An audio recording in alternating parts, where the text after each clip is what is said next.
Assalamualaikum warahmatullahi wabarakatuh. Saya Dia Wulandari dari kelompok 4 PAIB akan mempresentasikan hasil makalah kami yang berjudul Interaksi Sosial dan Komunikasi dalam Dakwah. Yang pertama yaitu pengertian interaksi sosial. Interaksi sosial merupakan perilaku timbal balik suatu perilaku di mana masing-masing individu dalam proses itu mengharapkan dan menyesuaikan diri dengan tindakan yang akan dilakukan orang lain. Selanjutnya yaitu syarat interaksi sosial. Interaksi sosial tidak mungkin terjadi tanpa adanya dua syarat, yaitu kontak sosial dan komunikasi. Kata kontak dapat diartikan bersama-sama dan tangere yang artinya menyentuh. Jadi, kata kontak berarti bersama-sama dan menyentuh. Kontak sosial memiliki sifat-sifat berikut. Yang pertama, kontak sosial dapat bersifat positif atau negatif. Kontak sosial positif mengarah pada suatu kerjasama, sedangkan kontak sosial negatif mengarah pada suatu pertentangan atau konflik. Yang kedua yaitu kontak sosial dapat bersifat primer atau sekunder. Kontak sosial primer terjadi apabila para peserta interaksi bertemu muka secara langsung. Selanjutnya yaitu kata komunikasi merupakan syarat terjadinya interaksi sosial. Ada 5 unsur pokok dalam komunikasi yaitu sebagai berikut. Yang pertama yaitu komunikator, yang kedua komunikan, yang ketiga pesan, yang keempat media, dan yang terakhir efek. Kemudian yang D yaitu ciri-ciri interaksi sosial. Adapun interaksi sosial memiliki ciri-ciri diantaranya adalah yang pertama yaitu jumlah pelakunya lebih dari satu orang. Yang kedua, terjadinya komunikasi di antara pelaku melalui kontak sosial. Yang ketiga, mempunyai maksud dan tujuan yang jelas. Yang keempat, dilaksanakan melalui suatu pola atau sistem sosial tertentu. Kemudian yang selanjutnya yaitu macam-macam reaksi interaksi sosial. Adapun macam-macam reaksi interaksi sosial dapat dikategorikan menjadi 4 macam. Yang pertama yaitu tindakan integratif ekspresif, yaitu tingkah laku yang bersifat terpadu dan yang menyatakan dorongan kejiwaan seseorang. Termasuk kategori ini yaitu perbuatan tolong-menolong atau menolong orang lain. Yang kedua yaitu tindakan yang relevan dengan tugas instrumental, yakni tingkah laku yang menggerakkan kelompok ke arah penyelesaian suatu problem yang dipilihnya, misalnya memberikan jawaban atas pertanyaan. Yang ketiga yaitu tindakan mengajukan pertanyaan yang relevan dengan tugas instrumental, yakni berupa permintaan untuk orientasi, sugesti, dan pendapat. Yang keempat yaitu tindakan ekspresif yang bersifat negatif, yakni tingkah laku terpadu yang menyatakan dorongan kejiwaan yang bersifat menghindar, misalnya pernyataan tidak setuju. Selanjutnya tentang motivasi dakwah. Yang pertama, pengertian motivasi. Motivasi berasal dari kata motif, yaitu dorongan yang datang dari dalam untuk berbuat. Motif berasal dari bahasa Latin mover yang berarti bergerak atau to move. Motif adalah kekuatan yang terdapat pada diri organisme yang mendorong untuk berbuat atau merupakan driving force. Menurut MC Donald, motivasi adalah perubahan energi dalam diri seseorang yang ditandai dengan munculnya feeling dan didahului dengan tanggapan terhadap adanya tujuan. Menurut Guraini, motivasi adalah suatu perangsang dari dalam, suatu gerak hati, dan sebagainya yang menyebabkan seseorang melakukan sesuatu.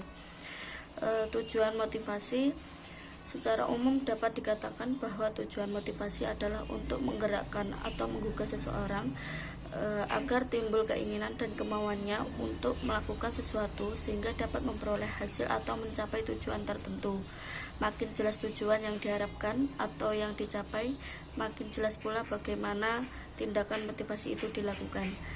Setiap orang yang akan memberikan motivasi harus mengenal dan memahami benar-benar latar belakang kehidupan, kebutuhan, dan kepribadian orang yang akan dimotivasi. Yang ketiga, pengertian dakwah. Secara kebahasaannya, kata dakwah berasal dari bahasa Arab yang akar katanya adalah da'a, yaitu dakwatan yang berarti menyeru, memanggil, mengajak, dan menjamu. Dakwah dalam pengertian bahasa ini menimbulkan makna ganda yang dapat diartikan menyeru kepada sesuatu yang bersifat negatif juga dapat berarti mengajak kepada sesuatu yang bersifat positif. Definisi dakwah yang lebih menekankan pada sistem dalam menjelaskan kebenaran, kebaikan, petunjuk ajaran, menganalisis tantangan, problematika kebatilan dengan berbagai macam pendekatan, metode dan media agar umat mendapatkan keselamatan dan kebahagiaan hidup di dunia dan akhirat. Definisi dakwah yang lebih menekankan pada urgensi pengalaman aspek pesan dakwah atau ajaran Islam sebagai tatanan hidup manusia, hamba Allah dan khalifahnya di muka bumi.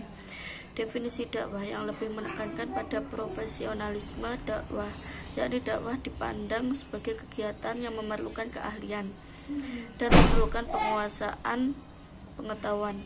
Dengan demikian, dai-nya adalah ulama atau sarjana yang memiliki kualifikasi dan persyaratan akademik serta keterampilan dalam melaksanakan kewajiban dakwah. Pengertian motivasi dakwah.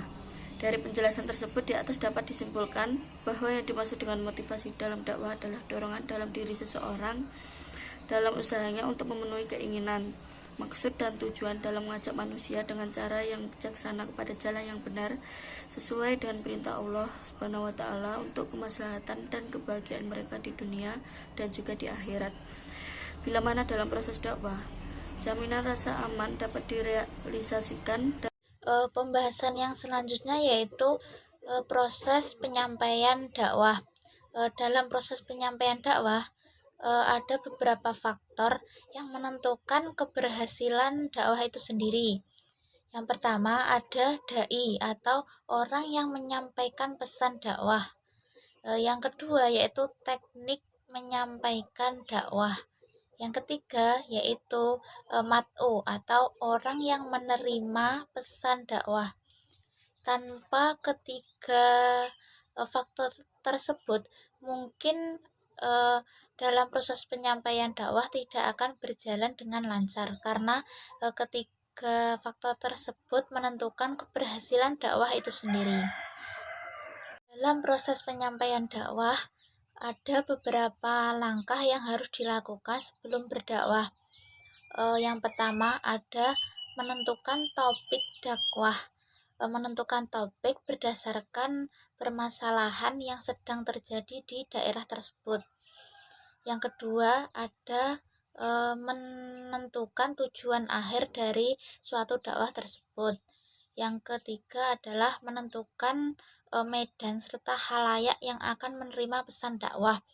Siapakah pendengar tersebut, usianya, tingkat pendidikannya harus disesuaikan. Kemudian yang keempat adalah memilih waktu yang tepat untuk berdakwah. Yang kelima yaitu mempersiapkan materi yang relevan dan konsisten, atau bisa menggunakan alat peraga jika dibutuhkan. Dari langkah-langkah proses penyampaian dakwah tersebut, kita harus benar-benar memperhatikannya dan melaksanakannya, karena dengan langkah-langkah tersebut diharapkan agar pesan dakwah yang disampaikan oleh dai sampai kepada mat'u dan juga tujuan dari dakwah tercapai. Pembahasan yang selanjutnya yaitu proses penerimaan dakwah. Dalam proses penerimaan dakwah ada beberapa tahap yang perlu dilakukan agar bagaimana mat'u menerima informasi, mengolahnya, menyimpan dan menghasilkan informasi. Kita bahas tahap demi tahap. Tahap yang pertama adalah sensasi. Sensasi adalah proses penerimaan sesuatu dari panca indera. Dalam berdakwah, seorang mat'u yang dilihat pertama kali adalah seorang dai. Nah, proses tersebut adalah proses indera mata. Kemudian setelah berpidato, mat'u menangkap stimuli suaranya. Nah, itu dilakukan oleh indera pendengar. Eh, Hal tersebut merupakan tahap awal dalam proses penerimaan dakwah. Tahap yang kedua adalah persepsi. Persepsi adalah seseorang yang menerima informasi atau stimulus yang kemudian dimaknai sendiri oleh orang tersebut. Nah, dalam proses berdakwah, eh, seorang dai yang menyampaikan materi, kemudian mat'u adalah menerima informasi yang kemudian disimpulkan dengan maknanya sendiri. Nah, itu disebut persepsi. Nah, itu merupakan tahap kedua dari proses penerimaan dakwah. Tahap yang ketiga adalah memori. Setelah seorang mat'u menerima informasi yang disampaikan oleh dai dan juga mengambil kesimpulan makna dari pesan yang disampaikan oleh dai, seorang mat'u menyimpannya di dalam memori. Memori adalah tempat untuk menyimpan segala sesuatu yang kita terima dan bisa diingat kembali. Adalah proses ketiga dari proses penerimaan dakwah. Tahap yang keempat adalah tahap berpikir.